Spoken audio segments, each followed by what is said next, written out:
too. Knows about the grind. Yeah, bubble grind. Now we have a guy that could probably get in there if you... It's game day. The Edmonton Oilers hit the road once again.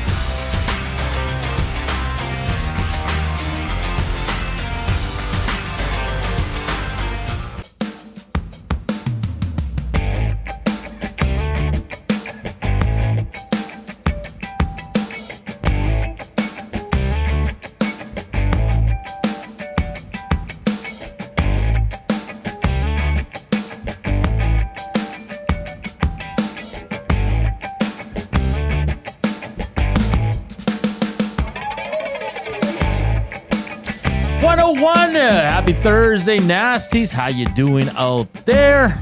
Welcome to EST Afternoons here on Edmonton Sports Talk, your clear choice for Edmonton sports. Slam that thumbs up. We did hit 150 yesterday for the first time. Let's continue that trend. I know the mood is a little somber. I know everybody's a little bit down after what we saw last night at Crypto.com Arena. We're going to break it all down. It's Joaquin, Gage. It's Zach Kubish, the producer. I'm Hernan, Salas. Slam that thumbs up if you're watching on YouTube. Hit the subscribe button if you haven't done so. Hit us up on the Nasty Chat. Text us on the River Korean box, 780-218-9999. And if you're listening, please just come on over and slam that thumbs up. iHeart, TuneIn Radio apps, EdmontonSportsTalk.com. Live from the William Huff Studios on the west side of the city. How you doing, Gage? I'm fine. I'm tired. I know. Do I sound tired? You've been just complaining this whole time about your fatigue level, man. I can't do 4 rounds of this. Yes, well... I won't survive. I won't. Why? Long nights, man. Long nights, my friend. What time do you go to bed? Oh, I got home just after... what time do you normally go to bed? 12:30. But you're relaxed, Gage. You're not... Oh, stop it. Did you see the Nasty Chat yesterday? Yeah, I wanted to get in there and... people were commenting. You can't keep track. No, but I saw some people that were commenting on your hair. Yeah, that's how tired I was. I took my hat off and I look like Kramer. I know. I was like, what are you doing right now? I haven't been able to sing La Bamba yet.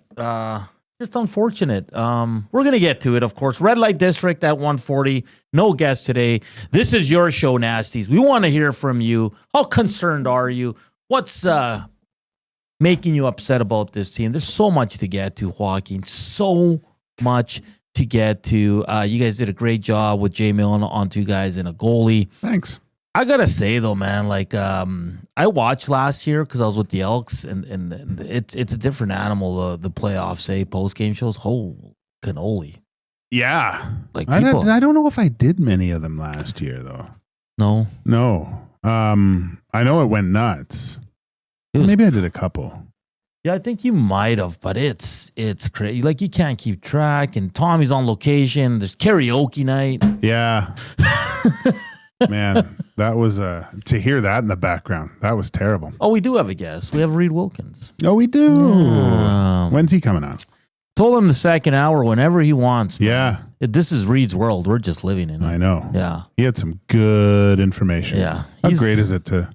I mean, you guys were great. Cass was great. Tommy was great. Dusty was hilarious. Calling for the retirement. We're trying to set up a retirement cage match with Dusty and the Nuge this summer. See if he has to retire or not. You know what's crazy? We just had 22 thumbs up. Yeah. And it went down to 21. Someone took theirs away. Oh, it's probably Nuge. I think they're traveling right now. They probably land soon. Day off. They got to find a way though, but yeah, they're traveling. I'm delaying getting into the game because I'm pretty upset still about. I'm not upset about it. I shouldn't say that. It's just disappointing, Joaquin. Like last night, I thought they started better. Like the first shift. Everyone said I didn't think that. Well, the first shift, yeah, but the next shift wasn't as good. No, wow. What's been my biggest, I have a lot of concerns with this team, but I keep saying, like, I get why you go nuclear, and I get why every coach goes to it. I get it. I truly do. They're brilliant together. But what happens, Joaquin? Nothing from the other 9 forwards. No. And I know Arvidsson scored, and Podkolden got an assist, but guys, honestly, Nasties, if anyone can send me 3 or 4 grade A scoring chances from any other line, please send them to me. Timestamp them. Show me your work, and we'll discuss. Because for me, that's the problem with going with the two big dogs on the same line. Reed had so it got to the point, and I think I even mentioned it too, where I was surprised that they didn't maybe put out Connor and Leon late in the PK, just because it's the forwards, because they do it anyway. If there's like 15 seconds with a face-off or something, but look, there's moments in a game that can change it, and you never know. Like, you never know what can happen, right? But so Knoblock puts McDavid out on that first PK. Yeah, he gets the puck. And I'm thinking, okay, he's got Kempe, and Kempe just backs right in. Like he's just happy he's skating backwards properly. But McDavid finds Brown with a great scoring chance. Yeah. You have to bury it. Yeah. You can't, it's not warm up anymore. He's warm. He's got his shots. Hit a corner at that point. Yeah. You know, that was a big chance. Hyman on the power play. That's got to be buried. Good play by Gavrikov. Yeah, but and good save. Kemper, good save off the initial shot. But you got to bury there. So right then, 2-0 Oilers with those two opportunities. Those moments don't come all the time. They're just the Kings are a very good offensive team, and so right then after that, I go, they're not going to win this hockey game, and Kings came down and scored a goal that I don't know if this is the one we're going to break down or whatever, but I hate John Nurse laying on the ground. Oh, well, that's in his DNA, man. But okay, like, so that's not getting out of his. And I heard Reed, and I know this is the day of Reed, and you're not supposed to say anything bad about him, but he did mention how Rob Brown says it's good in certain situations, which I can agree, because I think Gavrikov did it to. It might have been Janmark later on. He perfected it, but Darnell Nurse. It looks like he's jumping. He's on the beach and he just jumps down on the blanket on the beach, right, and just stays there. And it's a hope play. Yeah. He's hoping that he blocks the pass or the shot. Like I think it was Moore where Darnell's just laying there on the PK and it hits his leg and bounces straight to Moore, and Skinner has to make. I think that was like his second save, which was a really good save. Like, you're not accomplishing anything by leaving your feet there. You're just hoping that it hits you. Hope plays don't work. And on the first goal, he goes down way too early, just lays there hoping that it hits him, not making a move towards the puck going, I'm going to block this thing or make this guy go behind the net. And it goes under his leg for the first goal. Don't leave your feet like that, because I hate it. I hate that part of his game. Darnell right now, for me, I don't think he's been terrible, but I find he's getting into that mode where he's trying to do too much. Oh yeah, of course. I don't like that. Jake Wallman struggled mightily, especially on the PK. He got beat twice out wide. That can't happen.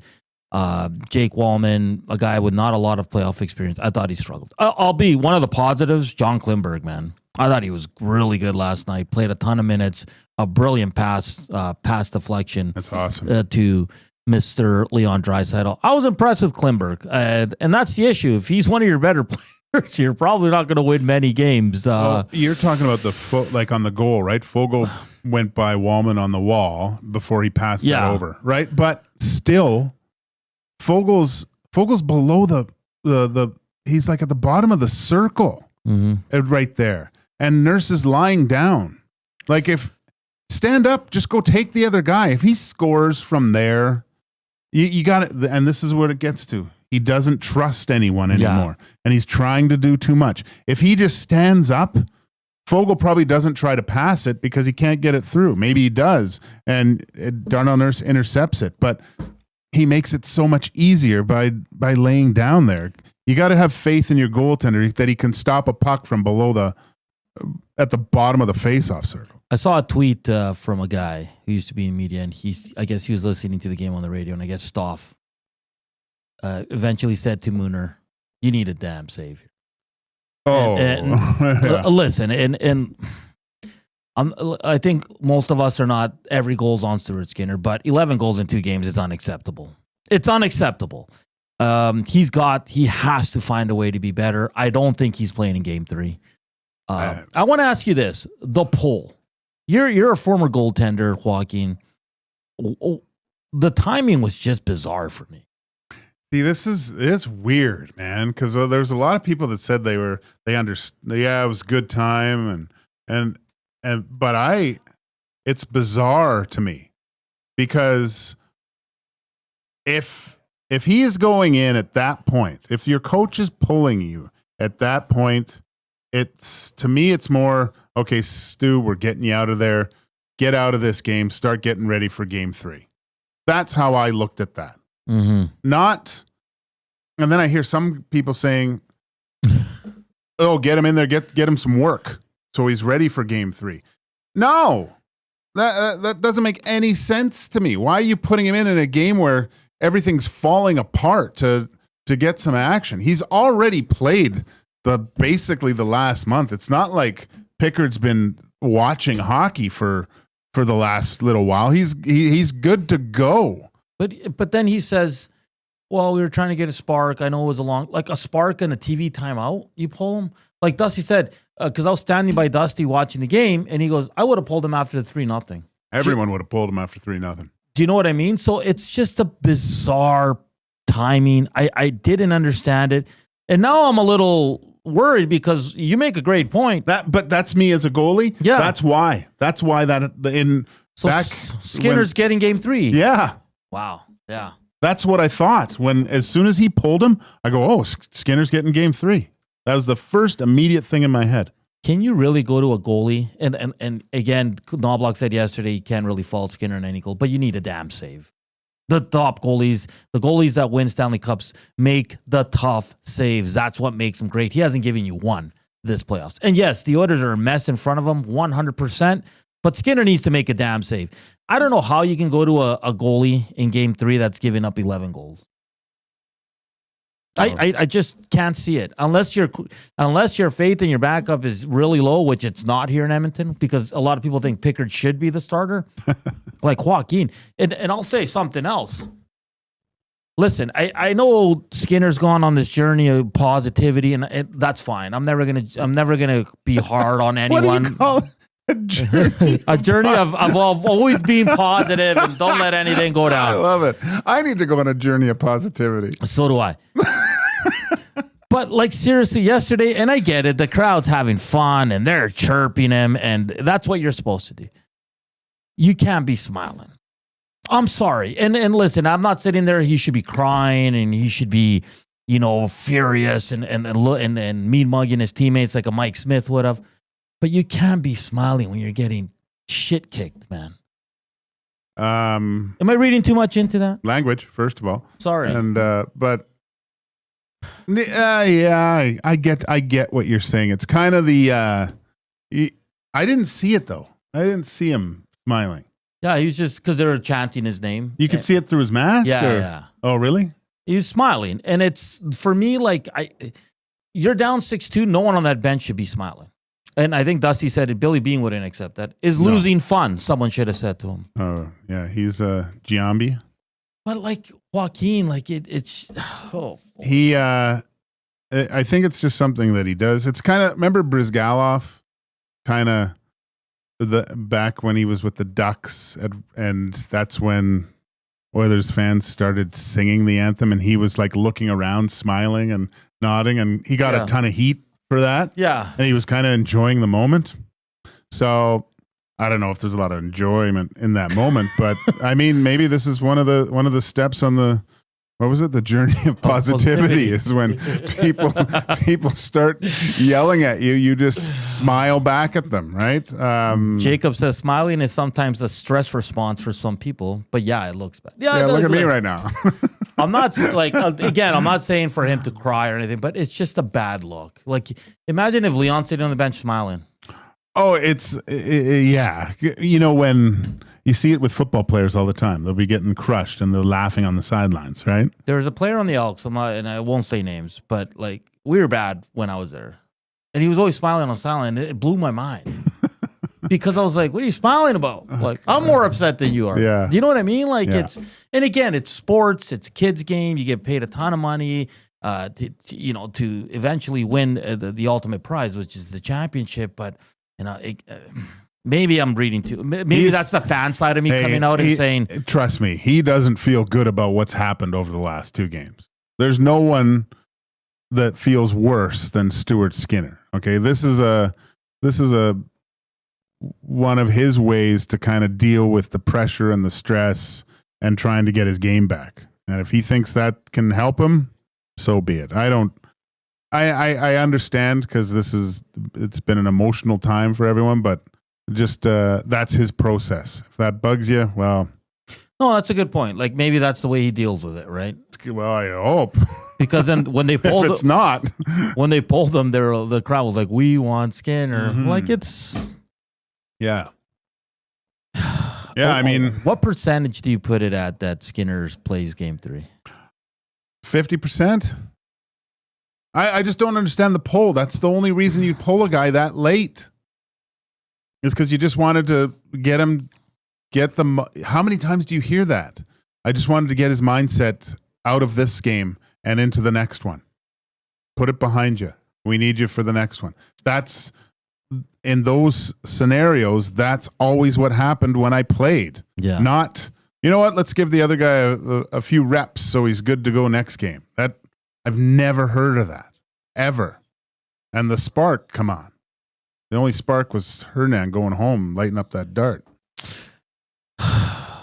Tango says, I don't care if he smiles or not. Just be better next game. No, it's fair. And again, that's the fan side maybe coming out that because I saw it on X and a lot of people were upset about this. Oh, I can understand it. I completely, yeah. And I mean, but that might be the way Stuart Skinner deals with the stress and the adversity he's facing right now because he hasn't been good enough. And it's going to be very interesting. I wonder what, because yesterday on the post-game show, everybody was like, it has to be Pickard. But now you put some doubt. It might be Stuart. They might just roll with him. Mm-hmm. Get out of this. Yeah. Because what happens if you go into game 3 and Pickard lays an egg? What do you do then? I might be getting a call. No. You want to see someone emotional in net. You want to see tears. Butski says, who freaking cares if Skinner smiled, frowned, scowled, or flapped his wings? The actual goaltending is what? No, I know, but it's... I know. It's just the perception. It is. It's 6'2". And it's 6, and maybe it's a nervous smile. Like, well, I mean, looking at Connor and Leon too, right? They are they're wearing their... Like they're pissed. They're pissed and shook. Like Connor last night, he was sitting on the bench and I'm like, is he going to get up here? And then he kind of just finally realized, I got to get up. This is a bad look, I think. Like, I got to get going here. Yeah. All right. Coming up, we're going to get to one goal from the game last night against, because I'm not going to run all 6. Hernan is just exhausted. You know, a week ago, I was laying on the pool, having a nice drink and a dart. I don't need this in my life. But I will say this. They are going to win tomorrow. I got my lucky jacket. Oh, stop it with your lucky stuff. And you got to stop with these predictions. There's no way they're losing at home with the fans. I can't say that for sure. And the harmonica was awesome last I did enjoy it. That made my night. Yeah. Seriously, when I saw Weren't they not supposed to do it too? Well, Biz was reporting. I thought he was just kidding. Yeah. I didn't take him seriously. And then right before the game, he goes, "Oh, breaking! I heard they're going to be there." And then I think Speck saw them walk in, and he tweeted out too. Yeah, so I was like, "Holy crap!" I mean, you don't mess with a winning streak, right? Hey, listen, the Oilers will win tomorrow. Hernan's got his lucky jacket. He's feeling positive. I've seen the light. Did you flush that lucky hat? The River Cree inbox. The afternoon inbox is presented by the River Cree Resort and Casino, home of Tap 25 Restaurant, where the entire menu is 50% off 7 days a week from 2 to 5 p.m. Coming up next, we're going to get to a goal against, and it's like our buddy Cass likes to say, compounding errors. Okay. And there's about 4 guys at fault on this goal. We also have Chris Knoblock from earlier today. He met with the media before they flew out back to Edmonton. We'll get to that at some point in the show. We'll also talk special teams. And I got maybe some lineup changes that some fans are throwing into the Nasty Chat and the River Korean box. That's all coming up here on EST Afternoons. Keep slamming that thumbs up, please, and thank you. We're back after the break. Here's Coop, Sports Update.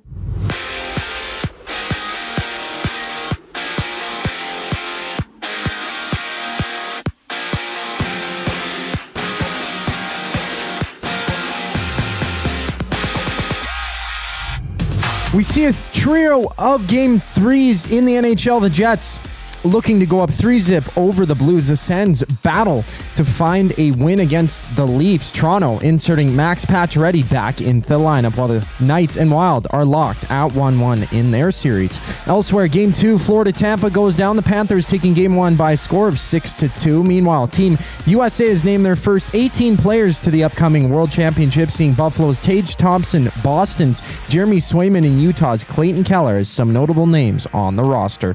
On the court, there's a slate of Game 3s. The Clippers and Nuggets throw down with the series locked at 1 apiece. OKC holds the Grizzlies 2-0, while the Knicks and Pistons go toe-to-toe. Detroit tying the series in Game 2. In Milwaukee, the Bucks and general manager John Horst have agreed to a multi-year extension, with Horst being the Bucks GM since 2017. And it's a Jays off day. 3 games live in baseball, including the Royals and Rockies, locked at 4 apiece in the top of the 4th inning. This sports update is brought to you by Gimme Virtual Golf. Whether you're up for a casual round or a serious game, they've got membership and flex passes to fit your style. Visit Gimme Virtual Golf today and discover just how fun indoor golf can be. More Oilers chat brings us back on the other side of the break. I'm Zachary Kubish, and you're up to date. Get your fix every single game with the GCL Diesel Oil Stream pregame and postgame shows with Tom Gazzola and Hernan Salas. Whether it's breaking down the starting lineup, predicting key matchups, or diving deep into the game's biggest moments, Tom and Hernan are here to give you the best insight and analysis in the city. After the final horn, get the breakdown of every key moment, performance, and player reactions. It's your one-stop shop for all things game day. Catch the GCL Diesel Oil Stream pregame and postgame shows with Tom Gazzola and Hernan Salas. Only on Edmonton Sports Talk, your clear choice for Edmonton sports. Craving a late night snack? Hit the Banquet for our new late night happy hour. Sunday to Thursday, 9 p.m. till close. Try favorites like sweet and spicy lettuce wraps or our Banquet burger and fries, all at happy hour prices. The Banquet. Get real. Play hard. Since 1952, William Huff has been the heartbeat of Edmonton's advertising world. From humble beginnings to a citywide powerhouse, we've been the go-to for signage from print to design and installation. Partnering with Edmonton's top sports franchises and major events, we've helped shape the city's global reputation. Our secret? Unmatched customer service, decades of experience, and a passion for excellence we call the William Huff Advantage. Visit us online at williamhuff.com. Downsizing, upsizing, or staging your home to sell? Sentinel Storage is Edmonton's team for affordable storage solutions. Try 4 weeks free. Details at sentinelstorage.ca. Sentinel Storage, proud partner of the Edmonton Oilers.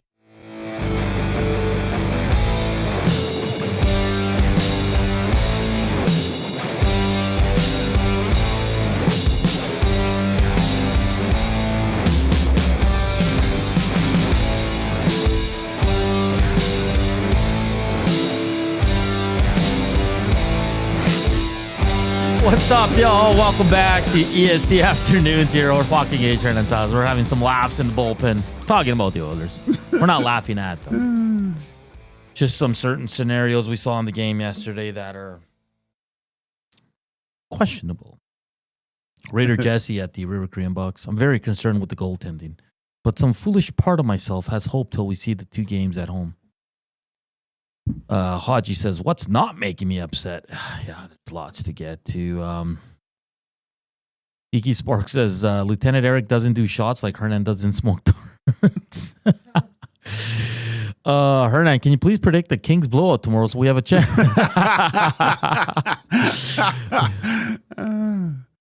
Oh, my God. It's good. It's all right. Yeah. Dusty said it. Everyone said it today. It's not you're not officially in trouble until you lose at home. Yeah.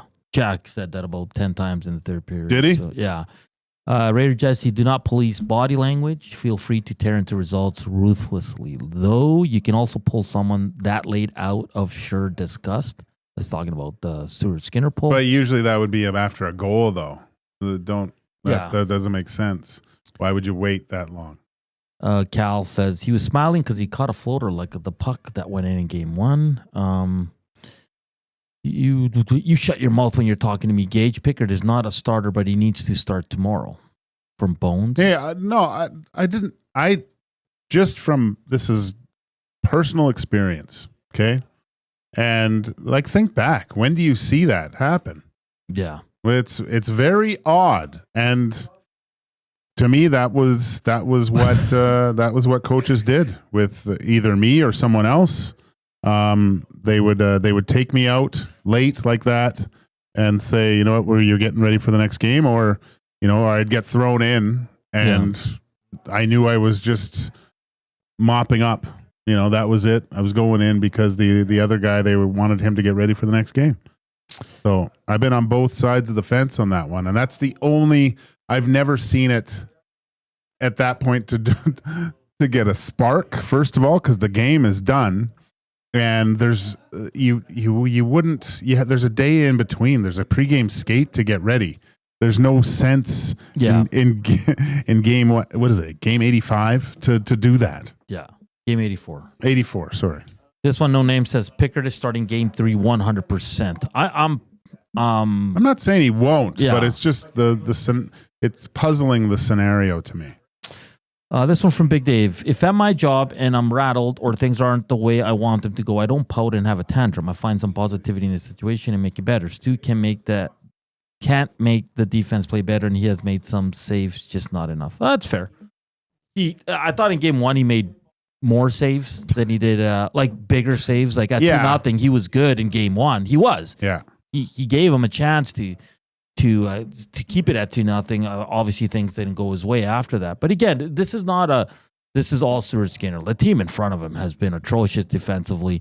They're missing Matthias Ekholm. That goes without saying. Yeah. The special teams, Gage, this is a complete flip from the last 3 series. Like, the Oilers dominated the special teams against the Kings. Yeah. Now the Kings are 5 for 10 on the power play, Joaquin. The Oilers are 0-4 on the power play. Yeah. Like that 5-man unit is running their show right now. And what were they, 27th all year? Yeah, they're like in the 20th something. God, they look like the Red Army team, for crying out loud. Like they're just whipping it around. Like those, who does it go to? I think it goes from like Fiala to Kopitar. Kempe's on the point. Yeah, but they're passing it by banking it off the backboards to like tape to tape.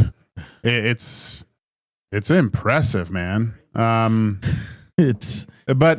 look at the 3 stars yesterday. Is that first line?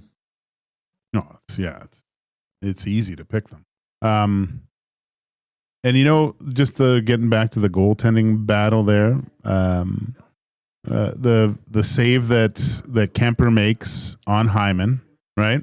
Same type of play, kind of that the first goal was, like a low down pass across, and Kemper stops it. Yeah. Skinner allows it. It's a good play, a hard stop, but Kings get a save there. Oilers don't.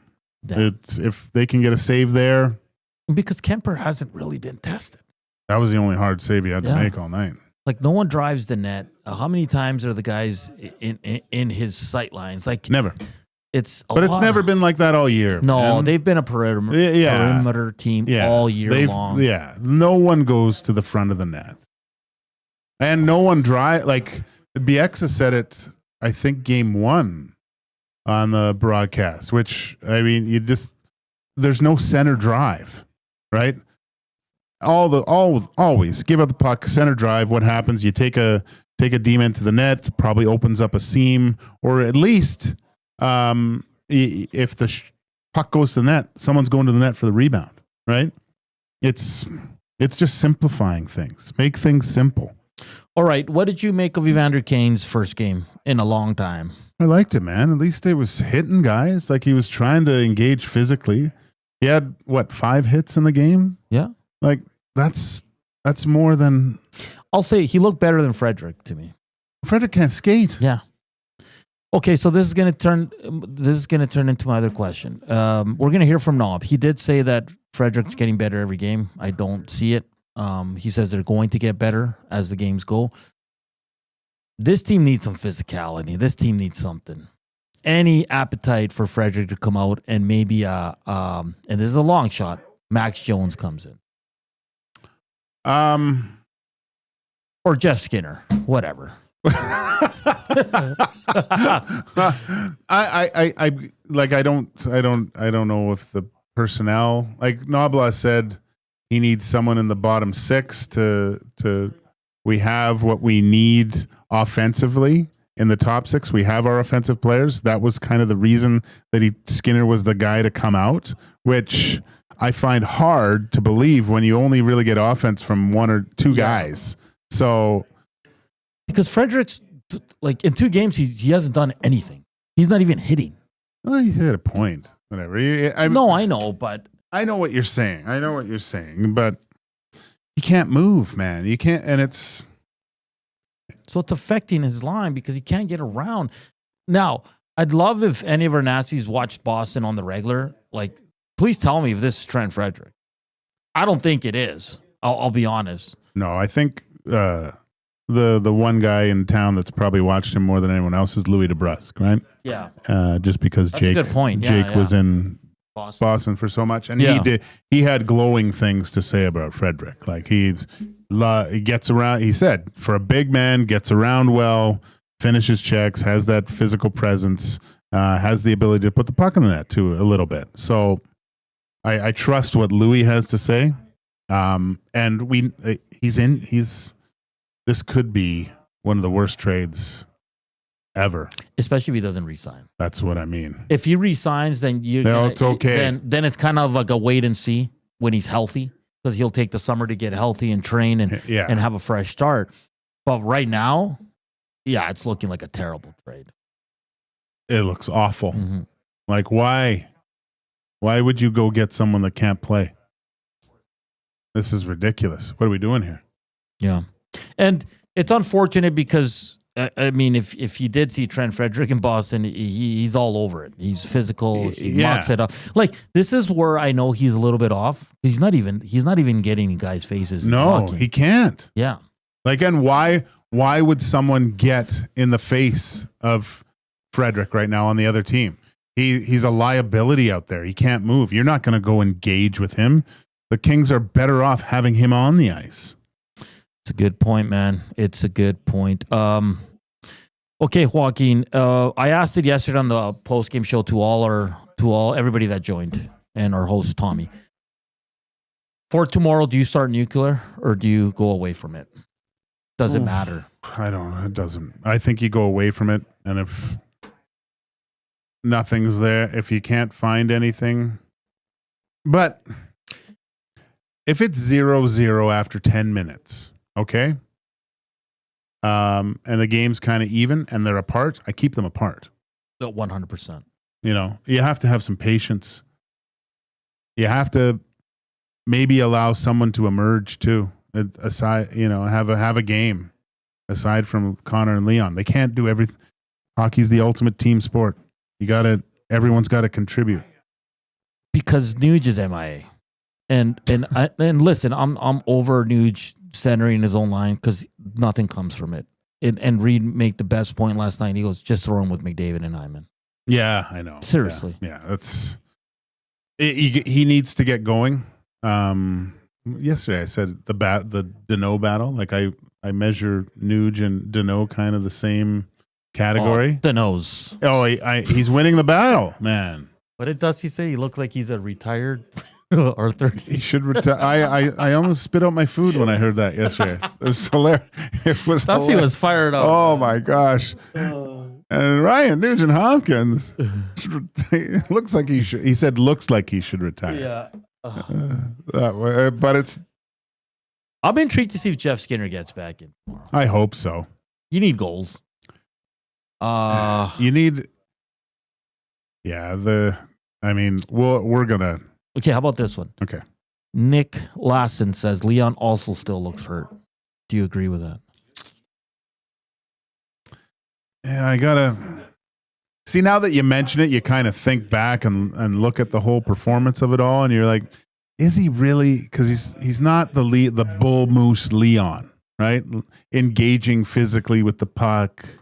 I mentioned when Connor was out there for a bit and he was kind of taking over. His speed was evident, and you don't see that now. You don't. And Dr. Nutsy Dielson says, the only time I thought Nuge looked good this year was centering Arvidsson and Podkolzin. You know what? That's when all the guys were out. Mm-hmm. That line looked pretty good. That's a really good point. Because then you can go Kane with Draisaitl and then fill it whoever you want. It can be Jeff Skinner. It can be Frederick if you want. It can be Connor Brown. Look, it really, does it really matter? Just show something resembling anything. Well, one, you got to get going on the power play. You got to kill a damn penalty. You need a save. The details defensively have to improve, Joaquin. You're in the playoffs, man. What we saw. Oh, we got to get to the second goal. That's what sorry.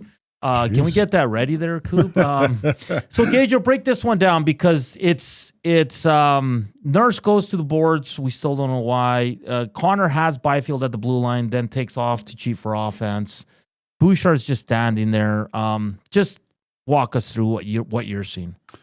Well, there's three things wrong with it. Connor leaves. Yeah. Puck's not out yet. You're gone. Big mistake. With Leon and Darnell, they're playing the 2-on-2 because they think that Connor is coming back into the zone Byfield, to get Byfield, right? So they play it. Connor's leaving, so they think, "What? There, you see him. What's going on?" And then Bouchard just fades to black there, and then he's quick to get that puck out of the net, though.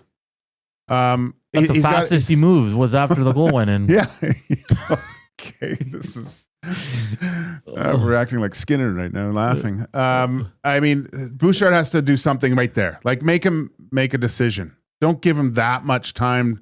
You gave him a breakaway, for crying out loud. Make him do something he doesn't want to do. And Dusty made a good point. Look at the guy behind you. It's not set up for the one-timer because he's a lefty, right? It's a little bit harder. I know, but either way, just force him over there. You're just... Yeah. Because even he gets the puck to him, it's a hard shot. It's a hard shot to do, but he probably doesn't recognize that there. No. But it's just he should. It's just too soft. It's way too soft. He even bobbles the puck a little bit. Make it a little bit difficult, and then Skinner way too deep. Challenge. Take your ice back. Make him. You gave him the whole short side. So, number one culprit, would you say Connor? Yeah. Because he flies the zone. He thinks the puck's coming out, right? Yeah. Yeah. Okay. I know Darnell took some heat. By the time he got to Bouchard, there's three mistakes. I know. Yeah. But if that's Ekholm, he probably... He goes right at Byfield, make a play. Yeah, he probably puts the shot. He puts Byfield on his backhand, and he's trying to backhand that short side. Yeah, that's a good point. Yeah. So I remember watching it at Hudson. Kind of ruined a little bit of my red light district there, but that's okay. Well, I didn't know that. I know. We should probably talk before the show, eh? No, I don't. I don't want to do that because it's. I like to surprise you. Oh, okay. Well, I surprised you with low light. You surprise everyone with low light.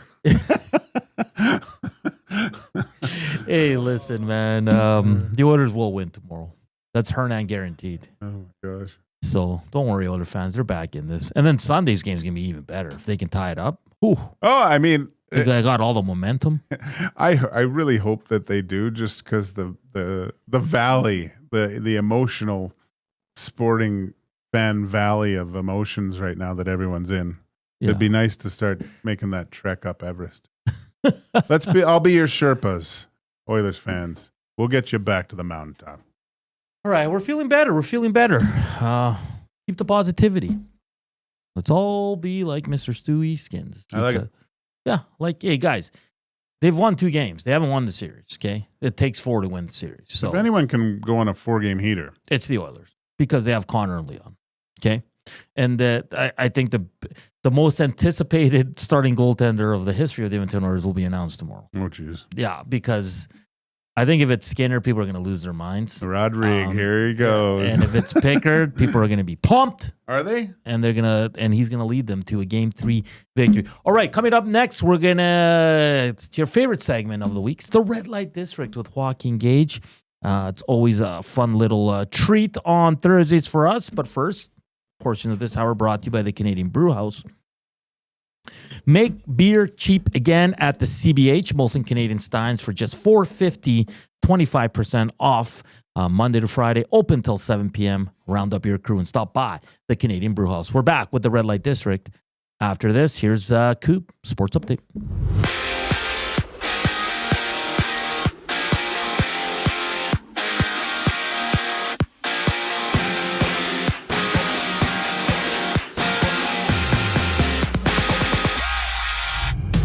Panthers Lightning face-off in Game 2. Florida taking the opener before Toronto looks to take a 3-0 series lead over the Senators, while the Golden Knights and Wild meet in Game 3. That one's tied at 1 apiece. And the Winnipeg Jets and St. Louis Blues close out the night in Game 3. Winnipeg up 2-0 in the series. 18 players have been named to Team USA for next month's World Championship, having Utah's Clayton Keller, Jeremy Swayman of the Bruins, and Buffalo's Tage Thompson joining the squad. And basketball has a few Game 3s. OKC visits Memphis, the Thunder leading 2-0 in the series, while the Knicks and Pistons are tied at 1 apiece, and the Nuggets battle the Clippers with the series tied at 1-1. Down in Milwaukee, general manager John Horst has signed a multi-year extension with the Bucks, with Horst being the team's manager since 2017. And in baseball, the Jays are out of action today. 3 games are live right now, having the Red Sox trail the Mariners 4-2 in the bottom of the 6th inning. This Sports Update is brought to you by the Capital Care Foundation. Financial support deeply affects residents at Capital Care, and whether it's a one-time donation or monthly contribution, every penny counts. Find out how you can donate at capitalcarefoundation.net. Gager has the Red Light District. Once we get back from break, I'm Zachary Kubish. You're up to date. The EST Hangout. To me, where they got spooked the most, and it had a massive ripple effect throughout the entire NHL officials community, was that St. Louis-San Jose series, the hand pass for the goal that wasn't reviewed and was allowed. They have not been the same since then. They were okay back then. Now they're just terrible across the board. The EST Hangout, presented by Sentinel Storage. Weekday mornings 9 to 11, only on Edmonton Sports Talk. Your clear choice for Edmonton sports.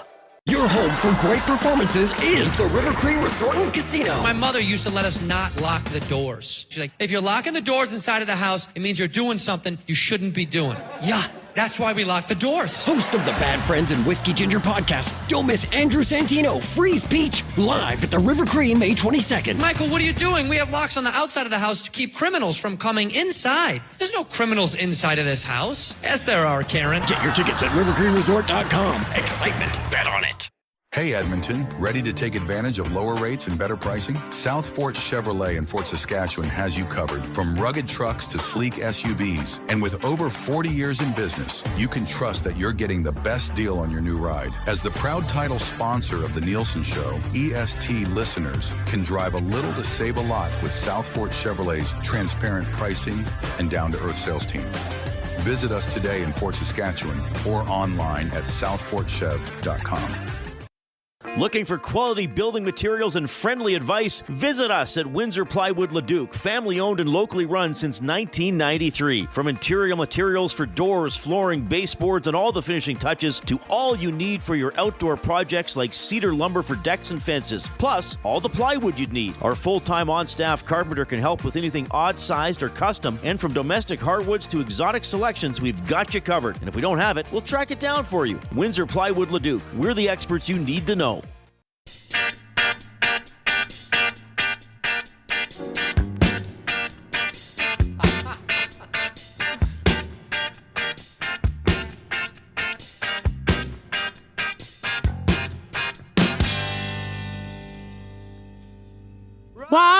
Joaquin.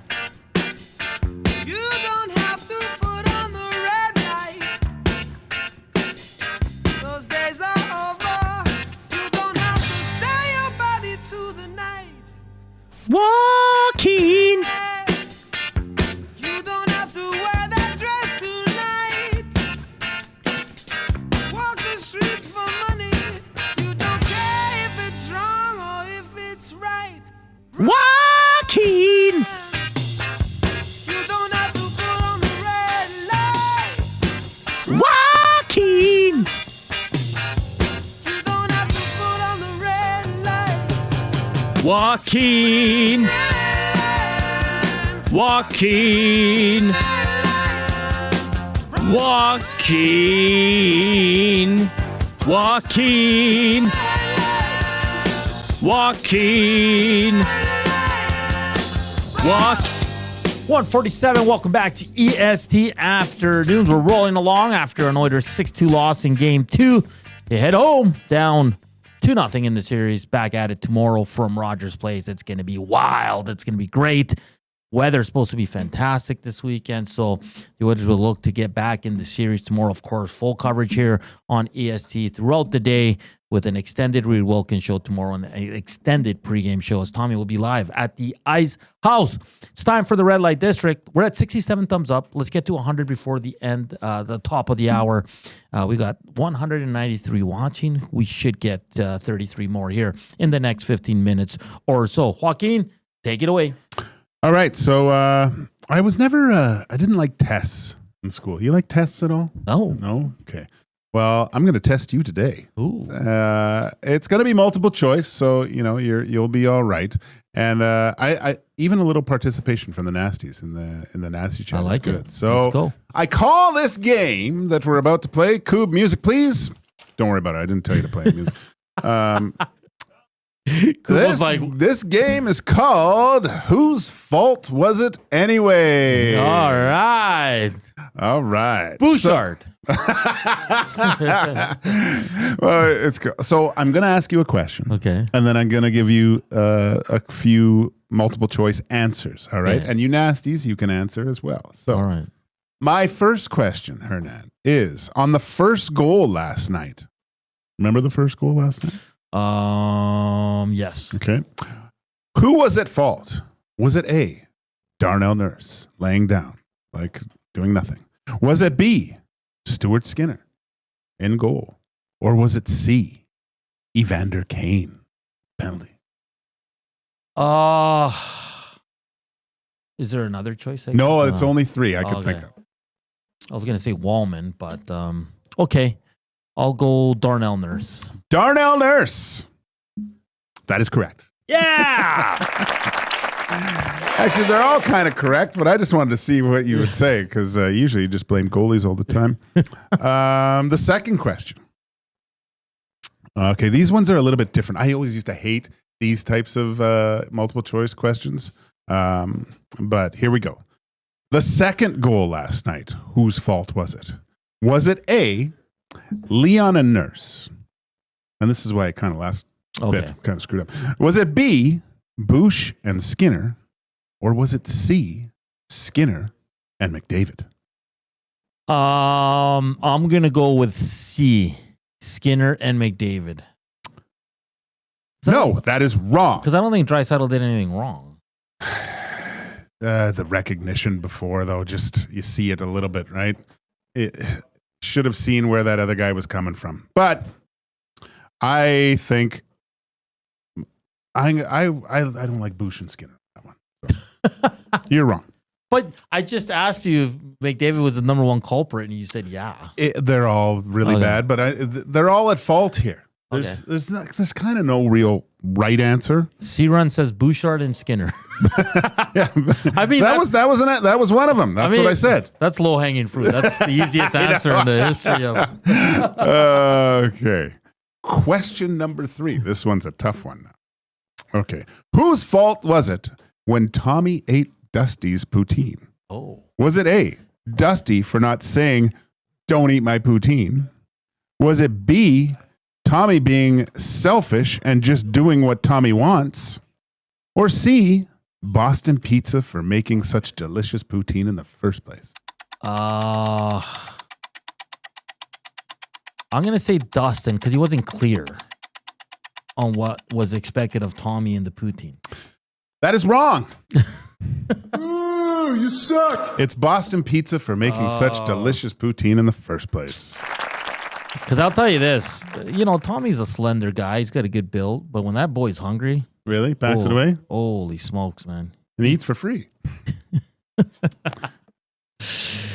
Question number 4. This one's going to pull at some heartstrings here. I don't know why I put this in here now, but whose fault was it for letting Broberg and Holloway go to St. Louis? Oh boy, why would you do this? Was it A, Ken Holland and Jeff Jackson, or B, Jackson and his ego, or C, Bowman and Jeff Jackson?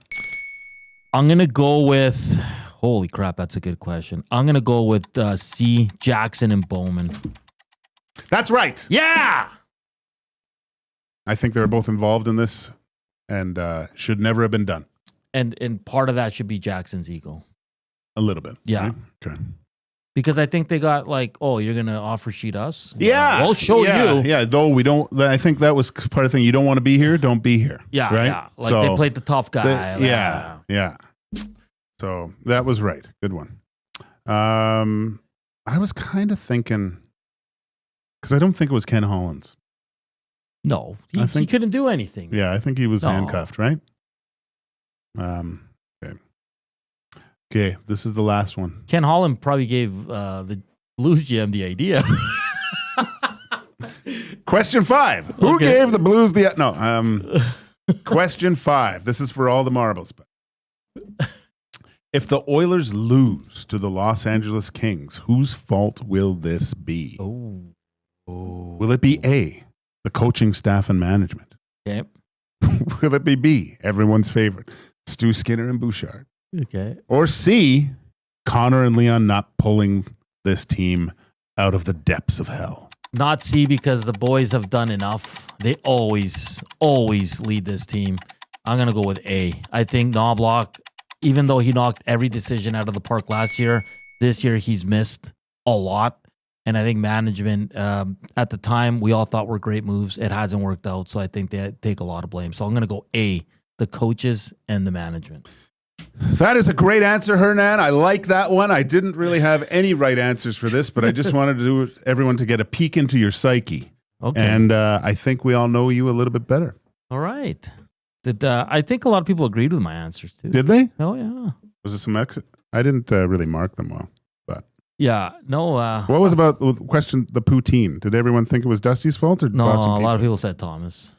Yeah. Okay. Tommy's a hungry boy, man. Yeah. Just watch your plate when you're around him. He's got to get out of here so quick. Is he going to eat right after here? He's let's see here. Dash says D, the management. That was A, the management. Coaching staff and management. Yeah, but he's saying just management. Oh, just management. D-O, I see. Adam Zeal says D, all of the above. I could have had an all of the above. Oh, there's always next week. Big Uke says Reader for not scoring more goals in 2018. Tony the Fork. That's his new nickname instead of Tony the Wrench. Oh, really? Tony the Fork. Oh, Tony the Fork. Right. Yeah. That's a good one. That's a good name for Tom Gazzola. Yeah. Who's a little, he likes to, he likes to eat. Should have seen him yesterday with the BPs. Man. Really? Oh, yeah. You mean Hudson's? No, because remember they brought BPs. Oh, right. He put that down. Oh, yeah. Well, there's no food in his fridge. That's interesting. He doesn't cook. Yeah. Just give him, that should be a Christmas present from EST Afternoon, some cooking lessons. Gift cards to restaurants? Well, when you have as much money as Tommy. Oh, I know. Like, I would eat out every day. But it's you need a home cooked meal once. Well, he gets it with his parents, I think. Though. Yeah. Because you need those, like, it's good for you, right? You can't be eating out all the time. No, you always roll the dice sometimes a little bit with the food poisoning, too. Yeah, that too. You know, I've only had it a couple times. It's always involved wings, though. Wing nights. I got really sick one night for wing night. Did you? Yeah. I don't want to say the establishment. No. 'Cause I like it and I still go there, but Yeah. it must have been a bad batch. I can say the establishment is because it's back home. In Vancouver. It was Mark James's fiasco. It was one of the first oven roasted pizza, and Wednesdays was wing night. I think it was like 15, but all you can eat, and it was a nice restaurant, but they were all scorching wings, though you couldn't get different types, right? So, and you could probably put down a few plates of those things. And then I worked there. I think I was 14. I was a busboy there, and but in the back there was just a guy chopping raw chicken. And something like the raw chicken got into something, and I went home, and I knew I wasn't right on the drive home, and I wasn't far from the restaurant. I was just like, something's wrong with me here. Yeah, it's a couple of years ago. I was with the Elks, and we got a 24-hour stomach flu. Got it from one of our nieces, and I remember I didn't know at the time, but I'm sitting. It's when we brought Gina Lewis in. She signed him, and I'm like, when you hear something, you're like, brr. And I was like. And then I'm sitting in my office, and Evan Dahl walks by. He's like, "Are you okay?" And I was like, "Why?" He goes, "You look pale." He's like, "Go home, buddy." I made it home just in time. Just in time. But I swear to God, it was a 24-hour bug. But I was in the bathroom for probably 5 hours. I wouldn't leave. I just lay there because it was like. And the next day I was fine. It was crazy, man. It was so funny when I was with Team Canada, and we were going to Switzerland. It was a flight from. Yeah, going from Russia to Switzerland, I think. Was it Russia to Switzerland? I forget. And then, but there was some chicken, or you had your choice. Yeah. It was chicken or beef or whatever. Yeah. And I was one of, you could tell the guys that got the chicken because they were all sick. And we got into this hotel, and they're all small little hotels in Switzerland anyway. But I remember my buddy Peter Allen that played on our team. I opened his door to his room because he was like, I could hear him in there, and he was sitting on the john and leaning over the toilet. Like it was like both ends. And he was in there for like 3 hours. It was the funniest thing ever. He couldn't move. Oh man. Yeah. It's food poisoning is just, it's not fun, Joaquin. I think I've had it twice. The wings. Yeah, I think I've had it twice. Both wings. And then I had some bad Chinese food. Oh yeah. Yeah. The chicken? I don't know what, man. It was a long time ago. It was like in my 20s. It was tough. 78 thumbs up. We've only had 11 since I made the announcement, which is a little disappointing. Okay. 150 is the goal, if you can. Moods are a little down today. We understand it. Oilers are not playing too well right now, but they have an opportunity tomorrow to bounce back and get back in this series. LA is going to go for the kill. You know it. But, why wouldn't you? Yeah, but when you have McDavid and Leon, anything is possible. So let's keep the positivity, guys. Fun game tomorrow. It's gonna be a beautiful night out. It's Friday night, so good times ahead for sure. And of course, EST is your home for full coverage of Oilers and Kings and every other sport. CFL commissioner is going to be on with Reed. He was announced today from TSN. Stuart Johnston, so that should be a fun conversation. NFL draft goes today at 6, always fun.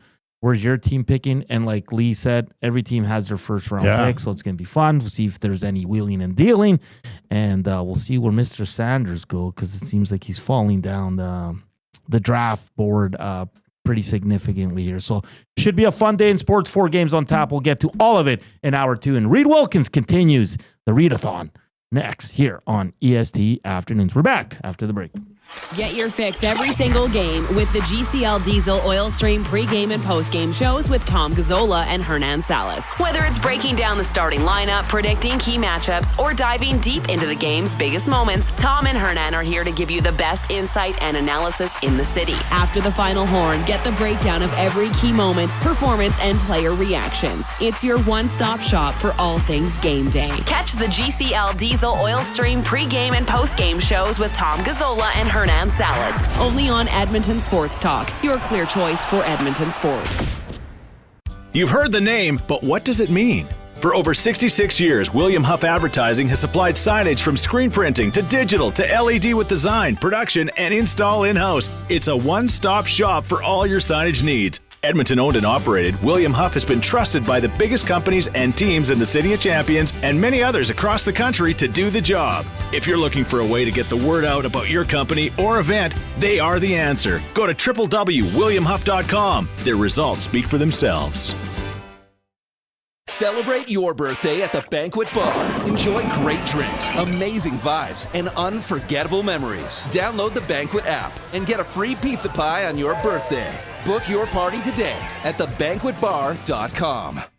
Looking for a winning strategy for your retirement? Contact me, Joaquin Gage at K4 Financial, where expertise meets dedication. I will always look for a careful approach to your retirement, ensuring your financial future is secure. From tailored strategies to clear, actionable advice, I'm here to guide you every step of the way. Don't leave your future to chance. Get in touch with me, Joaquin Gage, today at k4financial.ca or email joaquin.gage@k4financial.ca to start planning for a brighter future and a more secure retirement.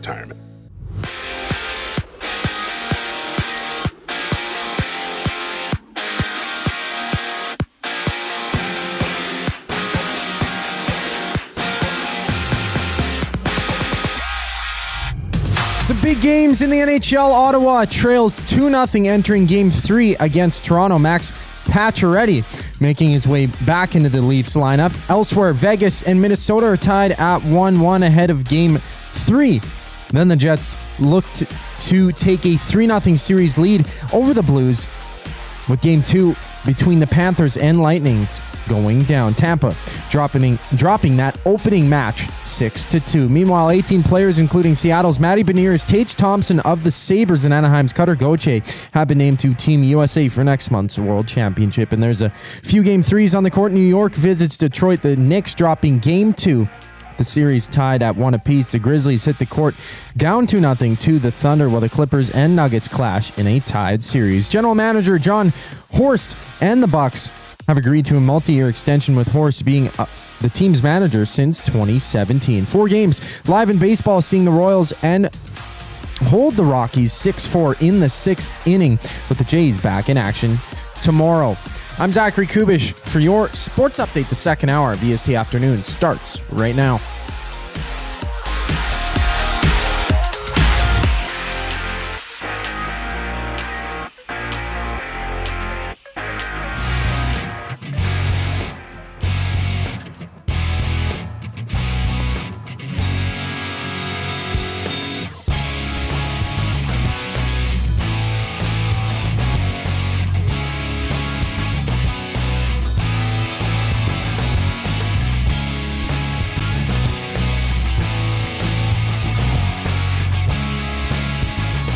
Hour 2 here on EST Afternoons, Edmonton Sports Talk, your clear choice for Edmonton Sports. We're live from the William Huff Studios here in the west side of the city. Seeing the clouds rolling in a bit here, Joaquin.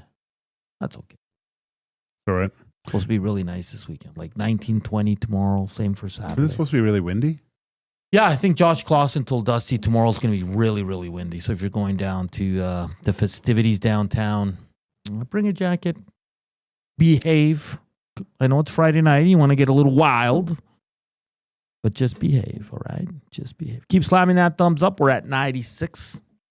We're Nice. 54 away from our goal. Can we do it in an hour? The one and only Reed Wilkins will join us in about 15 minutes. He's got the Reid-a-thon. He's been on every show. It's amazing. What a warrior. Only the Oilers had this much resolve, eh? Ooh. Hit us up on the nasty chat. Subscribe if you haven't done so on the YouTube channel. Text us, River Cree inbox 780-218-9999. The afternoon inbox is presented by the River Cree Resort and Casino. Hey, go check out Elton Ron, tribute to Elton John on May 3rd. And you can also check out Los Lobos La Bamba Baby on May 15th. Get your tickets now at rivercreeresort.com or hit up the River Cree box office. All right, Walk. Quickly, games tonight, Florida, Tampa Bay, 4:30. The Battle of Ontario continues from Ottawa. Hopefully that barn is buzzing. See if Ottawa can get back in that series. Minnesota hosts the Golden Knights with the series tied at 1. And the Jets look to put a stranglehold on the Blues. 7:30 start. The NFL draft kicks off at 6. as well. So lots to watch tonight. Do you think Ottawa can pick up a win here? Yeah, I do. Yeah, I don't. How can you think the Oilers? Yeah, I think the Oilers can more than Ottawa. More than Ottawa. 100%. Why? Because the Oilers are an experienced team. They got two of the best players in the world. But they're playing like an inexperienced team. I mean like, Ottawa. The amount of mistakes that the Oilers made in a period amount to the amount of mistakes that the Sens have made in the series so far. That's a good point. Never thought of it. But it still cost them games, right? Yeah. But no, I think they win tonight. How big is the impact of Matthias Ekholm not being in? Oh, we've seen that that's what we said. It's huge, man. You can't fill that hole. It's because it almost seems like now every defenseman's trying to do too much, which is when they get in trouble. Because when Matthias is there, it's a little bit different. You have a lot more depth. Like again, Klingberg was their best defenseman. Well, and remember yesterday listening to Evander Kane talk? Like he's saying, don't think. Yeah. Just go play. It's something you've done a billion times. But it looks like they're thinking a little bit too much, right? The weight of the whole situation has got to a few players here, I think. That's when you just got to, Corey Hirsch said it too, right? You got to just go play, put everything behind you, simplify everything, and simplify even the power play. You know? Why does it have to be an open net backdoor tap in every single time? Look at the Arvidsson goal. Just a simple shot on net from Kulak from the point, crash the net, good things happen. But the Oilers are just trying to be too cute.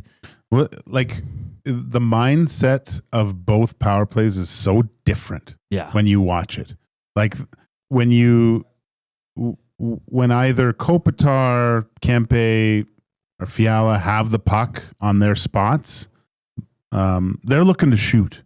Yeah. Like their first inkling is to shoot the puck and score. Yeah. Because they think they can, first of all. But when the Oilers have the puck, it's like there's no real, that I don't know what the word is. I don't want to say sniper because that assumes the guy's going to score, but there's no desire for anyone to really rip that thing and try to score. Yeah. And that's because I don't know why, but they don't think they can beat a goalie from distance. Whereas, and maybe it's just the situation, the LA Kings think they can score on Stuart Skinner. He has to take that away from them a little bit. Not that Kemper's done anything to in my mind, for the Oilers to think that they can't beat him, but their mindset of what they have to do to score on this guy, they're treating it like they have no confidence that they can beat him with straight shots. And that's another part of simplifying. Like you should, on a power play, I think, in the 2 minutes with the Edmonton Oilers, the group that they have at least 5 shots. There should be 5 shots. Yeah, you should. Where the goalie has to make a save. Because LA moves it around nicely, but every time they get a shot, it's on the net. It's on the net. Where the Oilers are like, well, no, I got to go back to McDavid. He's got to find Draisaitl on the back door. Like, it's just take your shot. This one from Brandon says, I'm a big Bruins guy. Freddie's a great power forward, little inconsistent at times, but when he was going, good luck, can't knock him off the puck, and he has a pretty decent shot. But was never the best skater, but he's miles better than what he is right now. Yeah, okay, yeah. So that's essentially exactly what Louis said when that trade was made, right? This was from KCF. Says McDavid, no points again in big games. Game 6, 7, game 2. How about game 3? Must win. I'm not worried about Connor McDavid. He's got to play both sides of the puck, Bill, man. Yeah. Can't cheat to the offensive side. That's a great point. Sorry, buddy. No, go ahead. All the greats, the Hall of Famers, forwards, and there came a point in their career where their point totals diminished because there was an active effort to become the full player. Yeah. Joe Sakic, Yzerman, who else? even Mike Modano, right? These guys were all putting up, 110, 120 point seasons. But when you look to the seasons that their teams won Stanley Cups, their point totals were significantly lower than what they were before. Yeah. And that was because there was an attention to detail on the defensive side of the puck that they now realize that they had to do for their team to have success. You can't outscore your problems. Not in the playoffs. And what was the reason that they lost in the playoffs last year? It was because of the defense of the Florida Panthers at the end of the day. Mm-hmm. And their goalie. Yeah. This one from No Name. This team is slower, older, and not playing with the same passion as last year. Bouchard has been a real liability. I don't like Leon and Connor on the same line. Baggio says, my absolute favorite song on all EST is The Red Light District. All right. This one says, Gage, I am a Stanley Cup champion. And on the second goal, McDavid is primary. Leon Draisaitl is primary. Also, he lazy, not even looking for the puck. I played against both in the playoffs, and they useless defensively. And on goal 6 in game 1, Draisaitl was lazy. He's supposed to be Deneau and was lazy and still in the offensive zone. That's what I'm talking. Like the first. I'm more intrigued who the hell this is. Yeah. She's Stanley Cup champ. Maybe in PS5. Or maybe it's Cass. Did Cass win? No. It's not a Edmonton area code. So. Oh, really? Yeah. What area code? No, and I agree. Like I think McDavid is definitely at fault for jumping the zone there. Well, even Tommy on the Hangout, right, when he was analyzing goals against. Sometimes you look at the root of the problem. Yeah, like you look at the goal itself. But if you take a few steps back, like on the panel yesterday. And it was about the zone entry, right? Of how that caused the goal in the first place. So, yeah, I mean, if McDavid just stays with his man instead of cheating, a hope play. Same with Darnell these hope plays laying down. You probably have a way different outcome. Yeah. You want to listen to Knob from today? Yeah, why not? Let's get Chris Knoblock. He met with the media in LA before getting on the plane and coming back home as they'll get ready to face the Kings in Game 3 tomorrow at Rogers Place. No, that's the wrong one there, Coop. Yeah, I sent you the new one. He's in the hotel. I was going to say. That's what I did yesterday on the post-game show. I ran Game 1's post-game. Oh, you did. I noticed right away. Oh, did you? I was like, wow. Because he was wearing the same suit. So I was like, oh, wrong one. Oh, sorry, really? Tommy. No, I was just like, is this the same? He's saying the same thing. That's all right. I was like, this didn't happen. They didn't have a 5-on-3. Yeah. Yeah. I was like, wow, when did that happen? But I it was a long night. Hernan was tired. Yeah. I can't, but some people are awful too. They were commenting on how, like, I don't know how people sit there, watch, and this is at the end. Like, they've been watching for a long time. Yeah. And then they start, like, ripping the show and stuff. Yeah. Like, brutal what? podcast. That's what someone said. Yeah. It's a live show. It's not a podcast. But what a degenerate you have to be to keyboard put that on warriors, my friend. It's crazy. It's all good. Thick skin in this business. Just like professional athletes, they got to have it, It's part of the gig. You get chirped a lot. It's a lot of scars, man. Yeah. It's tough. Yeah. I mean, and we're talking about the whole Skinner thing, like when they're yelling Skinner. I think it's kind of a weak thing to do anyway. But every team does it. Every fan base. It's kind of pointless in a point. When the Oilers are leading tomorrow 3-0 in the first period, they're going to be going, Camper. I hate that. Camper. And you deal with it. And these guys don't get rattled. Like, I don't think Skinner's rattled by it. No. I like when they're creative with it. Like, remember when Belfour would be playing against, like, whatever, Hasek or something. They'd be like, Eddie's better. Yeah. Well, it's like something good. Or when the Jets play the Stars. So it's Hellebuck and Ottinger, and there goes U.S. backup. I like that. All right. I think we're getting close to rolling with Mr. Knoblock. Here he is earlier today meeting with the media. sit on the result and kind of digest the situation, what are the thoughts and feelings heading back to your guys' home barn for Game 3? Well, we're very optimistic going back to Edmonton, playing in front of our fans. Getting LA to play on the road. Our building is something obviously we feel more comfortable with playing at home anytime. But there's things that we can still improve going forward. We're spending a lot of time in the offensive zone. The forward check's been good, getting them to turn over pucks. But now it's the next play, and they're very a patient team, and they're okay with sitting back and waiting for us to lose focus or lose patience, and then them taking advantage of it. So we got to stick with it and have the mentality of winning a 1-0 or a 2-1 game, and to do that we'll also have to have fewer kills too. You subscribe to the theory things are never as bad as they seem, and they're never as good as they seem. Like you have to keep that even keel approach. Well, DVD messed it up. DVD killed the question. He might join us tomorrow. He was traveling today, coming back to good old Edmonton. That's a 3-hour flight. Yeah, about that. Yeah.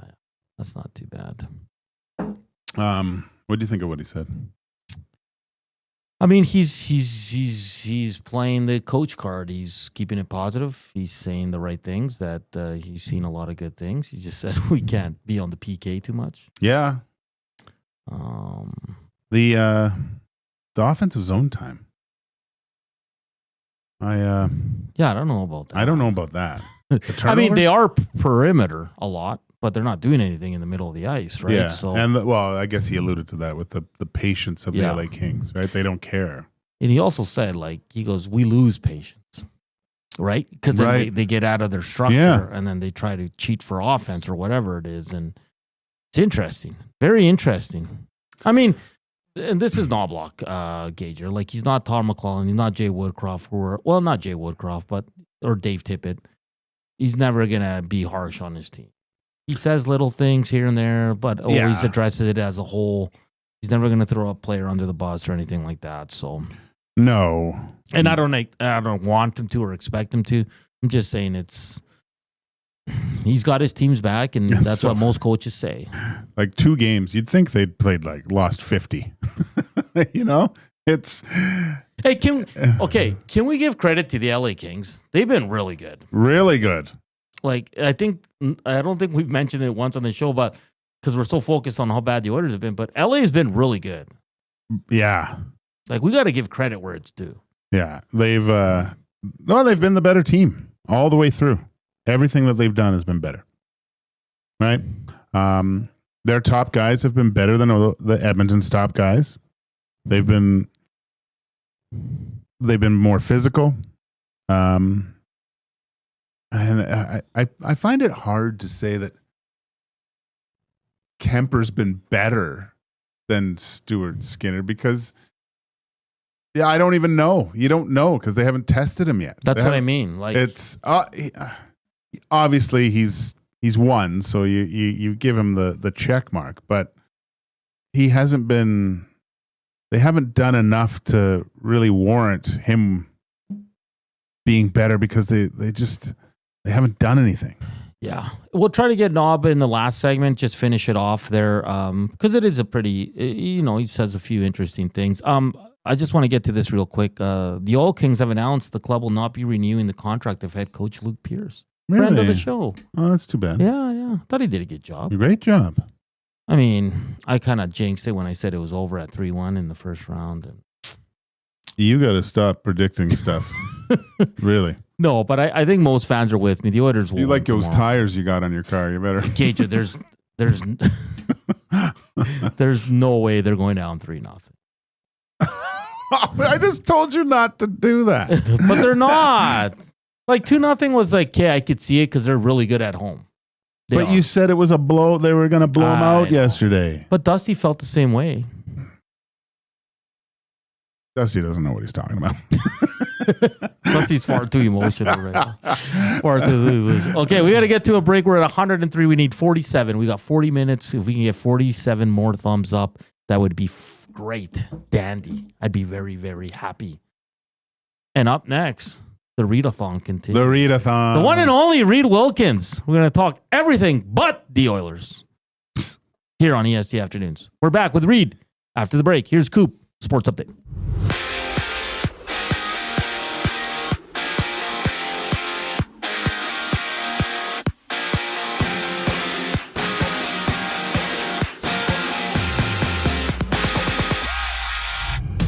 The Oil Kings have announced that they will not be renewing head coach Luke Pierce's contract, with Pierce being the head coach of the team since the 2022-23 season. And then there's a few games.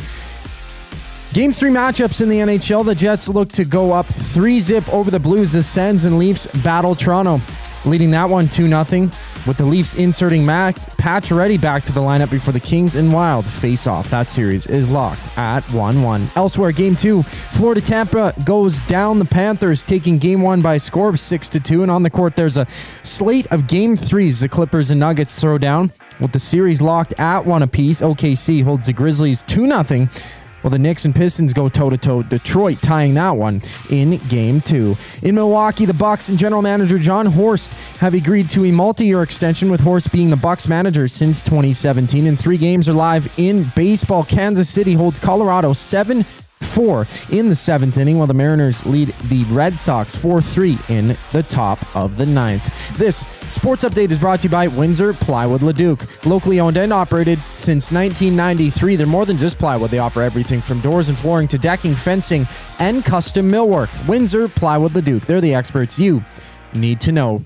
The one and only Reed Wilkins continues his Reid-a-thon once we get back from break. I'm Zachary Kubish, keeping you up to date. Home for great performances is the River Cree Resort and Casino. My mother used to let us not lock the doors. She's like, if you're locking the doors inside of the house, it means you're doing something you shouldn't be doing. Yeah, that's why we lock the doors. Host of the Bad Friends and Whiskey Ginger podcast, don't miss Andrew Santino, Freeze Peach, live at the River Cree May 22nd. Michael, what are you doing? We have locks on the outside of the house to keep criminals from coming inside. There's no criminals inside of this house. Yes, there are, Karen. Get your tickets at rivercreeresort.com. Excitement, bet on it. And there they go to Sentinel Storage. The snowblower and winter gear goes in. They shoot, we store. Need extra space? Store your winter gear with Sentinel Storage and win extra space at home. Try 4 weeks free at sentinelstorage.ca. Proud partner of the Edmonton Oilers. Hey Edmonton, ready to take advantage of lower rates and better pricing? South Fort Chevrolet in Fort Saskatchewan has you covered. From rugged trucks to sleek SUVs. And with over 40 years in business, you can trust that you're getting the best deal on your new ride. As the proud title sponsor of the Nielsen Show, EST listeners can drive a little to save a lot with South Fort Chevrolet's transparent pricing and down-to-earth sales team. Visit us today in Fort Saskatchewan or online at southfortchev.com. Strike up some fun at the Banquet Bar. Bowling, drinks, and a great time with friends, where the good times roll. Whether you're here to bowl or just hang out, the Banquet Bar is your go-to spot. Get real, play hard at the Banquet. Got some gently used furniture or home goods that need a new home? Find Edmonton is here to help. Every month we furnish over 100 homes to those transitioning out of homelessness, and we need your gently used furniture and home goods. Drop off at 5120 122nd Street or call for free local pickup. Just visit findedmonton.com to learn how your donations can help create a home for someone in need. Plus shop our thrift store, in-store or online, with proceeds benefit those moving out of homelessness through housing supports. Visit us at findedmonton.com. Find Edmonton, supporting our community one home at a time.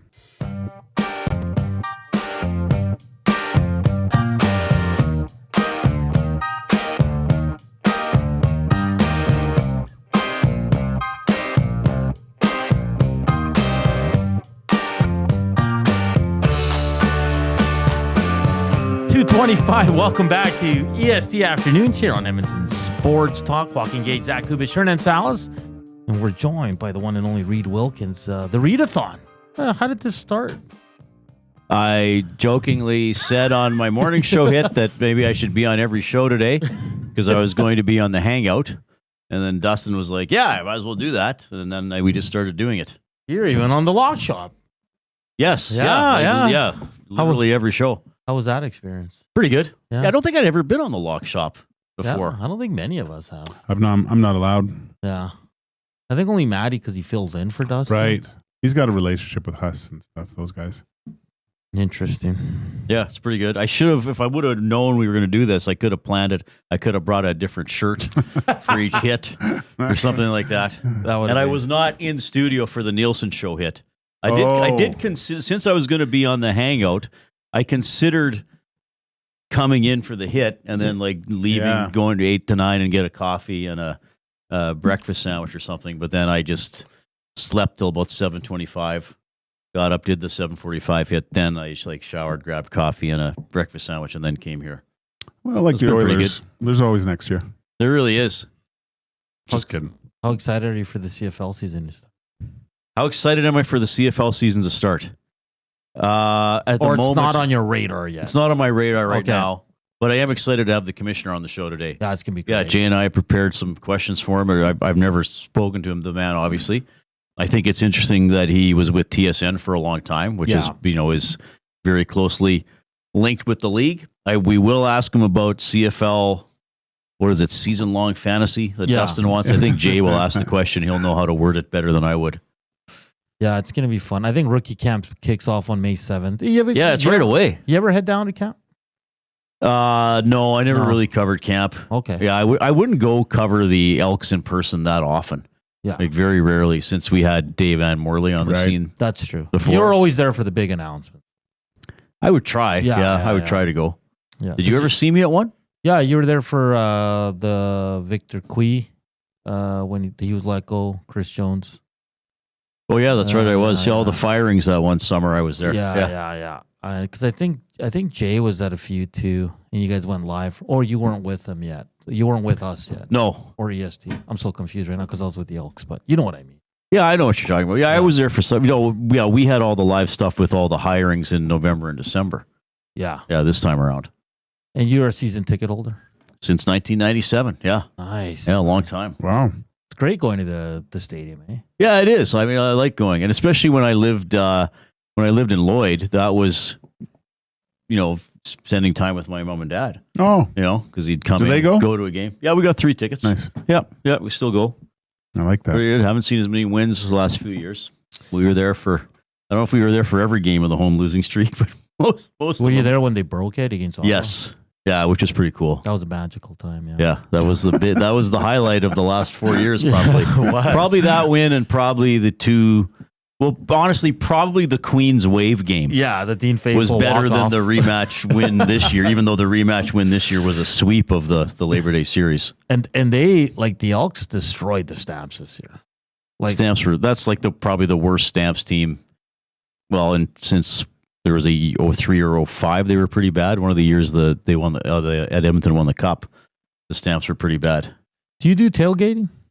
Like walk No, around? I don't. Like we walk through that area now. Okay. But I never really do it. And I guess going with mom and dad, we don't go that long before the game. Yeah. No, so we just time it that we're there just a few minutes before kickoff.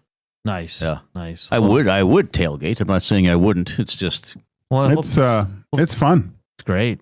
I would just walk through there too, but I only went once because when I was working there, I never had time to go. People were like, right. come say hi, have a drink. I'm like, yeah, you running can't. around. Yeah, what are you supposed to do? Yeah, so I went last year for it was the first game when I joined EST, and it was really fun. It was great, and I hope to see you there. Well, it's nice that the Elks have that area now, and that a fair number of fans seem to have adopted that as a pregame ritual, which is pretty cool. It's absolutely great. All right, Reed, we've delayed it long enough. Yes, I mean we've talked about this last night on all the shows today. You still have hope the Oilers can get back in this series? Yeah, well, I do. Yeah, because I tend not to give up. Mm-hmm. And what fun is it to give up? Exactly. You might as well, and you got to play the games. I mean, and the thing is, if the Oilers were up 2-0, I would not be walking around saying the series is over. That's just my approach. I mean, I've seen 2-0 comebacks. I've seen unlikely series results, all that kind of stuff.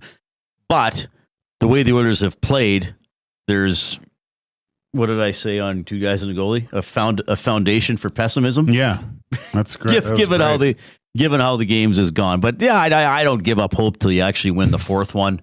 I mean, even the Stanley Cup final last year, Exactly. Somebody came up to me at an Elks game that just recognized me and was like, "So are they done?" I was like, "Well," I said, "They're down 3-0. Like, what do you think?" But and then there was a game. So I guess they were, because they didn't win the series, but they didn't get swept. So yeah, I mean, you go play it out. I mean, they're in the worst possible situation you can be after 2 games, down 2-0. So there are correctable things. Yes. The question is this version of the Oilers with some of their players, are they proficient enough to be able to correct it? And then can you stop what LA is doing? And LA is doing a lot of good things, playing with a lot of passion and a lot of energy. So it's tough, but of course, until the siren sounds on the 4th win for one team or the other, it's never over. Hope is a beautiful thing. You know where that what movie that's from? Shawshank Redemption. Yeah. So the Canadians are up down 2-0. Yes. Right. So do you look at that series through a different lens? I mean, it's different because we're in Edmonton here and but is there more hope for the Canadians to win one at home than the Oilers to win one at home? Ooh, that's a good question. Well, I think I guess the thing that makes the Canadians and even Ottawa look better is that they've played with more passion. Yeah. Like the Canadians are a very busy team. Yeah. They're sort of frenetic. Like they're around the net. They can really buzz and keep pucks alive. And I think Ottawa played pretty well for most of game 2. So Ottawa and Montreal probably look like they were closer to winning. Mm-hmm. Even though Edmonton was 5-5 in the final minute. I mean, Montreal lost the game in overtime. Ottawa's lost the game in overtime. So I think it's a finer line for Montreal and Ottawa. The flip side of it is I think Ottawa's inexperience is shown at times. Yeah. And probably, well, I don't know if the Canadians have necessarily looked inexperienced. Maybe they just aren't quite there yet overall, but... Like there's been ebbs and flows of both games where Ottawa's looked like the superior team. Montreal's looked like the superior team, but back and forth. Toronto's looked dominant. Caps have looked dominant.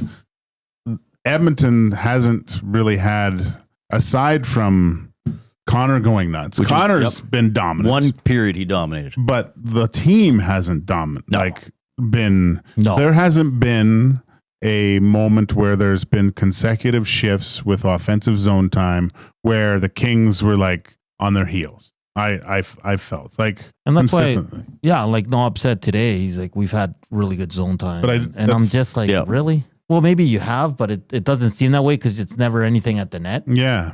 You know what I mean? And also on Montreal, Ottawa, I also think it's a little bit different with the others because they are playing with a little bit of house money because no one expects them to win. Oh, sure. You know what I mean? Yeah. Yeah. There's more pressure on Edmonton to win. Oh, 100%. Yeah, the whole McDavid storyline and the window closing and all, if you believe it is. But I mean, there's probably way more optimism in those fan bases than here in Edmonton right now. Yeah, there's probably more like, let's just go for it. Yeah. Let's just see if we can be a fly in the ointment, right? Whereas the feeling in oil country is more like, well, that's a wasted year. That's a wasted year. Couldn't get home ice, couldn't get first in the division, and then lose to this very pesky team. So I don't know. I had something else I just thought of, but then I forgot it. I'm sorry. Maybe guys. this it was is actually really clever. Maybe this is a question for at the end of it all, Reed. But just the construction of the team. Sometimes when you look at something and the end result was with this team was we needed to score more goals. So we need guys that can score goals. But sometimes you don't know what you had until you lost it. Was the penalty kill, because it wasn't good all year, was that overlooked by management in the construction of this team? Oh, that's a good question to put it that specifically. Probably, because who killed penalties? McLeod, Fogle, CC, and Desharnais. Desharnais, yeah. Now, you probably weren't bringing Vinny back, and obviously he's on his third team this year, and he's been scratched for the last place Sharks. So fair enough.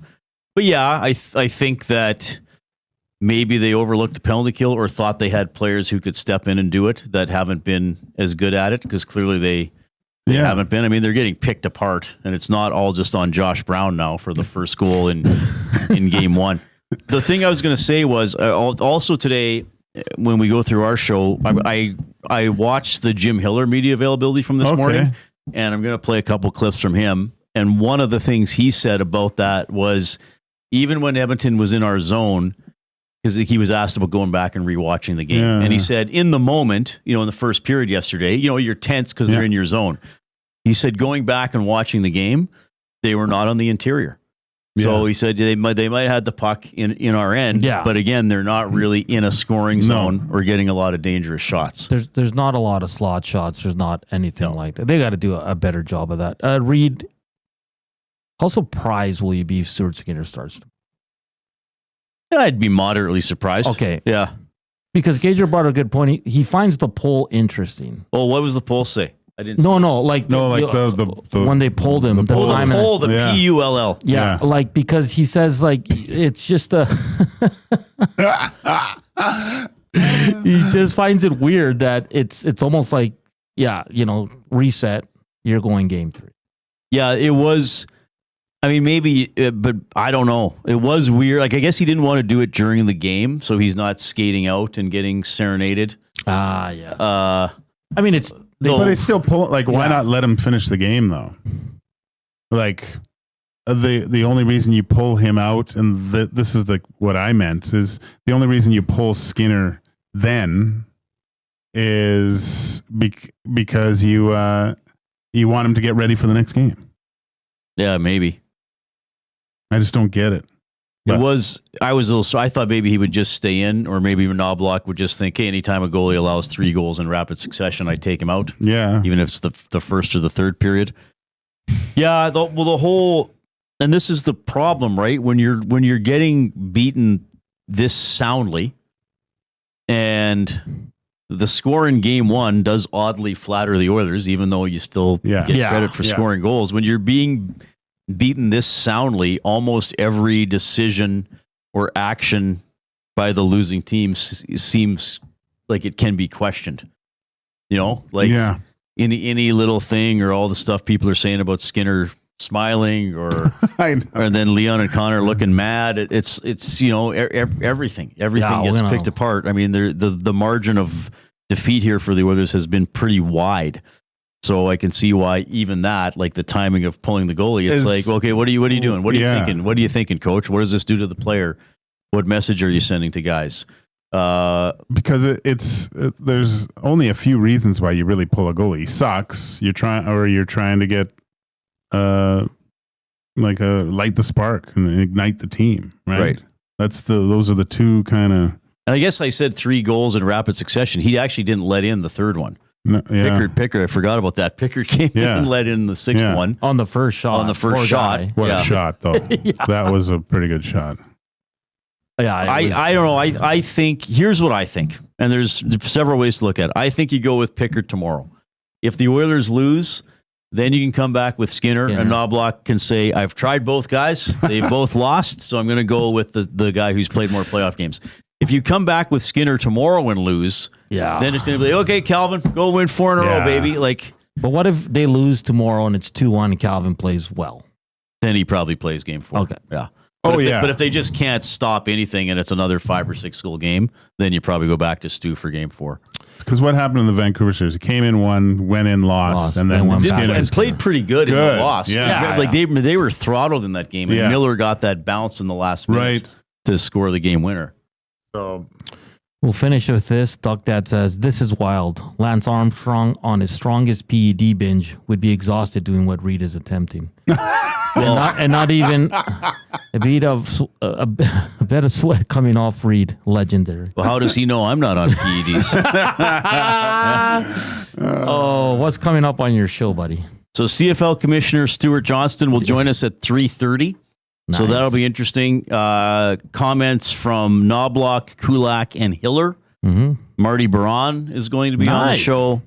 And just our regular, usual banter. Some of it serious, some of it goofy. We still want you to feel good and have a smile most of the time you're listening to the Reed Wilkins show. Even though it's don't smile because you ordered it down to nothing. So No smile. Can I smile just because I'm happy in general? Like I think Skinner?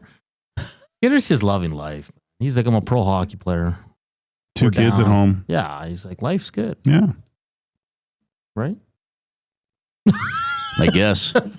Kulak just had a kid. Yeah. Are you upset about that? He was away from the team. I Gage. know. He was away Well, from. Nobody's brought that up. I thought they shouldn't have stayed in California so long. I thought they should have come. How dare he leave to go? Yeah. Like, it's the playoffs, man. Everything's put on hold. See him. I think him and Nurse have been good. I mean, I guess Nurse was involved in a couple goals yesterday. I don't blame him so much for the slide. The other goal was a series of errors. I know, but for the most part, Kulak and Nurse, you kind of just don't notice. They're just doing their thing, which is good. Wallman's incredibly high event. Yes. Yeah. Bush is Bush. I mean, he was probably better yesterday. And then actually Klingberg played well. He did. I don't know if he can repeat that at where he is in his career, but he played pretty well. He was good on the night. Great pass to Draisaitl for the first goal. Yeah. It was great. All right, Reed, thank you for hey, this is the last show before yours. You've completed it. Well, you will in about Oh yeah, that's true. But I've been on all the other ones. So Yeah. they're 5 or whatever. No one's done this. Probably an Congratulations. Esty. Hey, can we get some clapping here? Let me see. Let's see if we have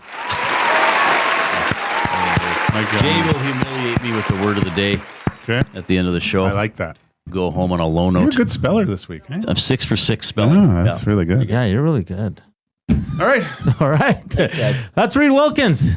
The Reid-a-thon is complete.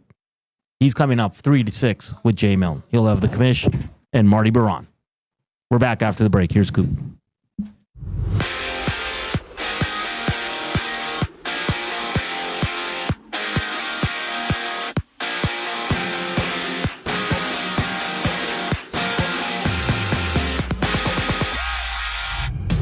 The Oil Kings have announced that they will not be renewing head coach Luke Pierce's contract, with Pierce being the head coach of the team since the 2022-23 season. In the NHL, Panthers Lightning face off in Game 2, Florida taking the opener by a score of 6-2 before Toronto looks to take a 3-0 series lead over the Senators, while the Golden Knights and Wild meet in Game 3. That one's tied at 1 apiece. After that, Winnipeg and St. Louis close out the night. In Game 3, Winnipeg up 2-0. Basketball has a few Game 3s. OKC visits Memphis, a Thunder leading 2-0, while the Knicks and Pistons are tied 1-1.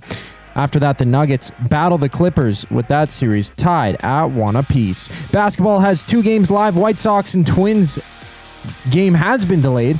Chicago up 3-0 in the 9th, while right now the Rockies are down 7-4 against the Royals in the top of the 9th inning. The final segment of EST Afternoons before the Reed Wilkins Show kicks off at 3 o'clock brings us back on the other side of the commercial break. I'm Zachary Kubish, and you're up to date. The Reed Wilkins Show with Jay Milne. Former NHLer, a lot of ties to Edmonton. It's my buddy Jody Shelley checking in. When you were playing, would you and your teammates pay attention to the anthem? It's part of your preparation. In Chicago, it's another level. There's no harmonica, and it's loud. It's a big part of the game. You're with the fans now. You take a moment, you pay your respects, and the next thing you're doing up your chin strap and you're going. The Reed Wilkins Show with Jay Milne, weekday afternoon 3 to 6, only on Edmonton Sports Talk, your clear choice for Edmonton sports.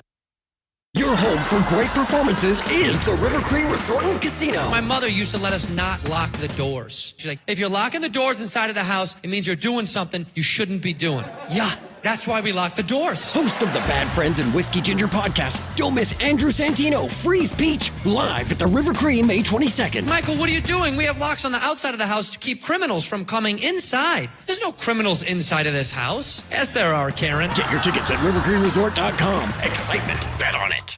You've heard the name, but what does it mean? For over 66 years, William Huff Advertising has supplied signage from screen printing to digital to LED with design, production, and install in-house. It's a one-stop shop for all your signage needs. Edmonton owned and operated, William Huff has been trusted by the biggest companies and teams in the City of Champions and many others across the country to do the job. If you're looking for a way to get the word out about your company or event, they are the answer. Go to www.williamhuff.com. Their results speak for themselves. Play more tables and games. Play more tables and games. Make the most of your bad game. Oh,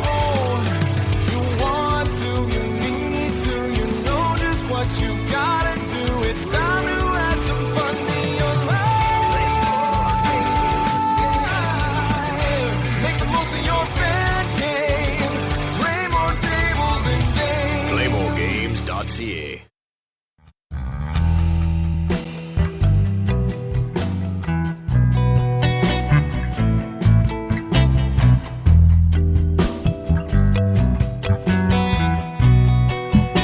Final segment here on EST Afternoons, live from the William Huff Studios. Reed Wilkins just joined us.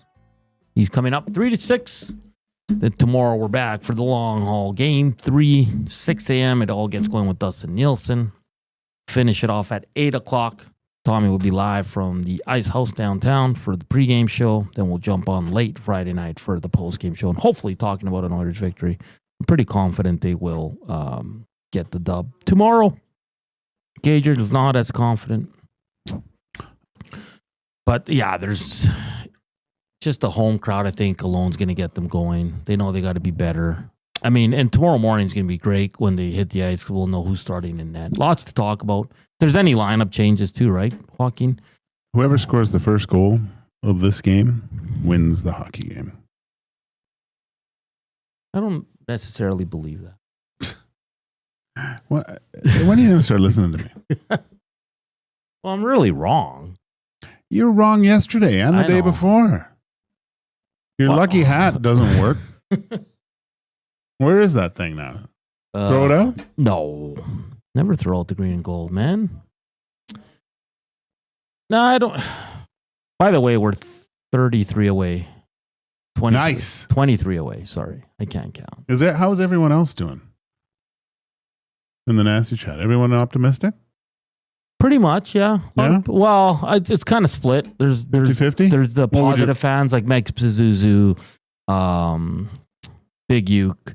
They're very positive. Then there's the negative Nellies that don't have a lot of faith, which is. And listen, it's not going to tell you how to fan, right? Like no. I did. How did you feel this morning? Aside from tired, I feel like they're gonna. Honestly, if it's 2-2 going into Monday, I wouldn't be surprised. I felt down. I mean, emotionally. I felt down this morning, waking up. Maybe it's because it was a late night. It was a late night, man. But it's the Oilers are far too good to they're not going to go down 3. But that's why, it's just a game. Although you played bad, it doesn't matter if you play what's more detrimental to a team? If you played your butts off and lost 2-1 in triple overtime, or that the whole team sucked and you lost 6-2. What would you rather? Both are the same result. It doesn't really matter, but I think sometimes playing a good game can hurt more because you did everything you could and couldn't win. See, I see it the other way. They're embarrassed. Well, I hope they are, because it was a bad loss yesterday.